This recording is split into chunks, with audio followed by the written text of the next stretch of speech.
Now let's progress forward. There is documents to be maintained, that is section 92D. Next, section 92D, every person who enters into an international transaction is required to maintain documents and records is prescribed. तो उसको अपन TP study report बोलते हैं, जो हर एक को वो बनाना होता है. TP study report is to be maintain for a period of 8 years from the end of relevant assessment year. तो 8 साल के लिए उसको बनाना पड़ता है. फिर TP study report is not required to be maintain if aggregate value of international transaction is up to 1 crore. अगर कोई भी ट्रांजेक्शन 1 करोड़ तक का है तो उसमें टीपी स्टडी रिपोर्ट बनाने की जरूरत नहीं है. चौथा पॉइंट है, if any document is required by AO, TPO और CIT appeals during any proceeding, it shall be furnished within the 10 days. तो जब भी कोई भी डॉक्यूमेंट्स मंगवाए तो उसको 10 डेज में फर्निश कर दो. और एडिशनल टाइम भी दिया गया है कि एडिशनल टाइम 30 days तक भी तुम दे सकते हो. Now audit report section 92E, every person who enters into an international transaction is required to obtain a report from chartered accountant in form 3CEB. Due date of filing report is 31st October of assessment year, that is 1 month prior to the due date of filing of ROI. Now penalties देख लेते हैं. Failure to report international transaction at ALP. तो कोई भी transaction जो ALP पे report ही नहीं किया उसको अपन misreporting of income under section 270 एक गिन लेंगे और अपन उस पर पेनल्टी क्या लगाएंगे, 200% of tax of under reported income. If assessee maintains documents under section 92D, declares international transaction and disclose all the facts, तब उस पर पेनल्टी नहीं लगेगी अंडर सेक्शन 270 है. Now failure to furnish audit report under section 92E. तो 92E में अपन ने ऊपर ऑडिट रिपोर्ट है वो फर्निश नहीं की तो 1 लाख रुपए लगेंगे. और जो सीबीसी रिपोर्ट में मास्टर फाइल फर्निश नहीं की तो 5 लाख रुपए लगेंगे. अगर ऑडिट रिपोर्ट सीए वाली नहीं की तो 1 लाख रुपए, अगर मास्टर फाइल नहीं की तो 5 लाख. चलो हो गया. नौ, fails to report international transaction, fails to keep and maintain documents under section 92D, and fails to furnish documents required by AO or CIT appeals within the time limit, maintain or furnish incorrect information or documents, तो उस पे क्या लगेगा, 2% of value of international transaction, उतनी penalty अपन को लग जाएगी in the case of the penalties. Now we'll move forward. CBC report बाद में देखते हैं. डोमेस्टिक ट्रांसफर प्राइसिंग क्या होता है. तो डोमेस्टिक ट्रांसफर प्राइसिंग क्या होता है. So applicable on the specified domestic transaction between two or more associated enterprise both in which both are the residents.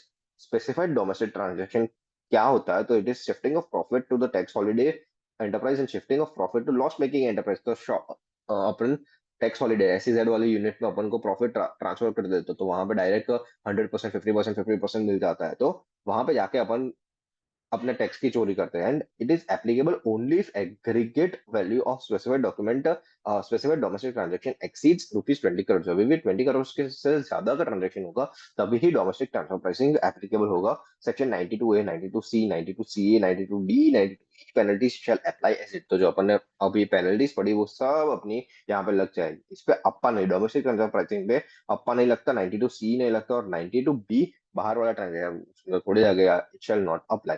Now, special provisions for avoidance of tax by certain transactions in security section 94.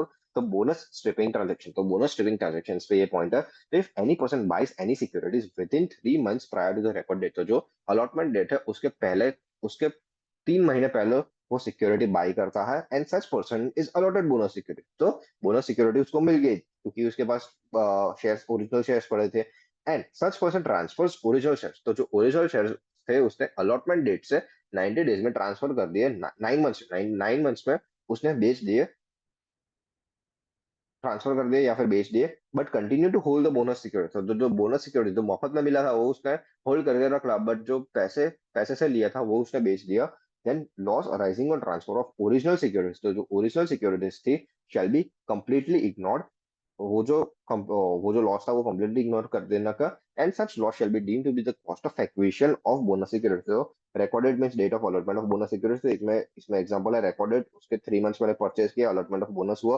फिर transfer of original securities और units, loss if any not allowed to be carry forward and set off, but it becomes cost of acquisition of bonus security. तो वो उसके bonus securities की cost बन जाता है. Now we will move to the transaction with the person located in NJA. तो section 94 है. Meaning of NJA क्या होता है. NJA क्या होता है, सेंट्रल गवर्नमेंट में notify any person as NJA which do not have effective information exchange, तो जो टिया होता है, ट्रांसफर ऑफ इंफॉर्मेशन वाला होता है, तो वो जिसमें नहीं है सेंट्रल गवर्नमेंट के साथ, तो अपन उसको एनजे बोलते हैं। Earlier central government declared Cyprus, but अभी तो कोई है ही नहीं, but later on central government by notification removed Cyprus as NJ. Now NJ के प्रोविजंस क्या है? Any transaction with person located in NJ shall be deemed to be the international transaction.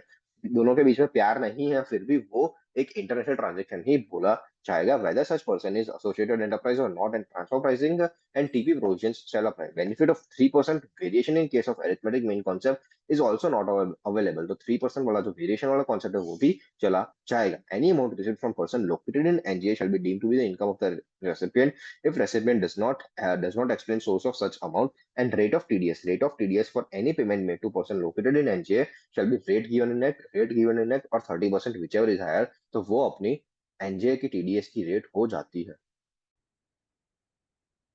चलो now let's start the limitation of interest deduction section 94 B. तो ये क्या होता है? Remove thin capitalisation.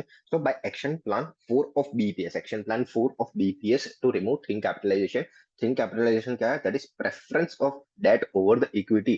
तो उसमें क्या होता है कि इक्विटी लाने के बजाय अपन डेट लाते हैं और अपन इंटरेस्ट का पेमेंट करते रहते हैं उसका अपने एसोसिएटेड एंटरप्राइज। तो इट इज एप्लीकेबल किसको है? तो रिलायंस, तो इंडिया की कंपनी, इंडियन कंपनी, या फिर कोका कोला बाहर की कंपनी है जिसका पीई इंडिया में। So PE of foreign company in India who incurs interest expenditure on any debt taken from non-resident associated enterprise that is operating financial long term short term, कोई भी तरह का date लिया from non resident associated enterprise, तो इस पे अपन को ये सेक्शन 94 बी लग जाएगा। ना इंटरेस्ट एक्सपेंडिचर मीनिंग क्या होता है? Interest includes interest, discount, other financial charge such as commission, fees, brokerage etcetera related to any debt taken from non non-resident associated enterprise। Now excess interest would be disallowed। excess interest कितना disallowed होगा? तो excess interest total interest minus 30% of EBITDA, total interest minus 30% of EBITDA, और interest to the associated enterprise, जो भी interest to associated enterprise दिया है, तो वो दोनों